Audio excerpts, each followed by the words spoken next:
Para sa GMA Integrated News, June Veneracion, nakatutok 24 oras. Kalat at pagkahawa, coronavirus at makakaligtas po maraming buhay. Sabi po ng people are dying and it is totally avoidable. Marami yung namamatay pero pwede nating iwasan. Sabi po ng World Health Organization at sinasabi po ng UN Health Agency at kinikilala niya na talaga ang pandemya. Matagal pa ito bago mawala. Pero meron naman daw dahilan. Merong pag-asa. Ano ba yun?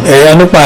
Di yun yung pagsusuot mask, pagsusuot face shield, kuhugas ng mga kamay, pagdidistansya sa isa't isa. Yun lahat ng mga binabanggit po natin araw-araw. Yun. Kaya sabi ng World Health, talagang yun po ang kailangan natin. Katunayan daw yung pagdi-decline ng mga kaso at kamatayan. Unang at 2 buwan ng Enero, di ba bumaba? Nagpapakita na pwede talaga nating mapigilan at masawata ang coronavirus. Ang kailangan lang po natin ay yung kooperasyon ng bawat isa. Yun lamang, napakasimple lang naman po yan, di ba? Pero talagang ang mga tao, nakakalimot din eh. Malaking tiwala nila pagdating ng bakuna natin, okay na, pero hindi pa rin. Kahit po naturukan na tayo ng bakuna, hindi yun isang 100% guarantee na we will not be infected. Kaya nga precisely, kahit maturukan, magsuot pa rin. Nakita naman po natin yung mga naturukan na. Ay, di ba, tingnan yung PS. Naturukan sila, pero 126 of them were infected of the coronavirus. Si Secretary Delphine Lorenzana, naturukan na rin siya, pero tinamaan pa rin siya. Kaya talagang yun lang mo paraan. Kailangan masigasig tayo. Palagi nating ilalagay sa isipan natin. Kaya nyo na yung konting inconvenience. Sanayan lang mo yan. Talagang sa hapon, umiinom mo ako. Yung pala, face shield pa ako. Kasi nga, sanay na palaging suot eh. Kaya nagkakalimutan. Parang naging part of your body system na yung suot natin. Sa ngayon po, di naman sa Drug Administration. Nagbigay po sila ng babala. Anong babala nila? Meron po kasing mga balita sa labas ng ating bansa, lalo na dyan sa Mexico, na meron silang mga na-detect, natuklasan, na maraming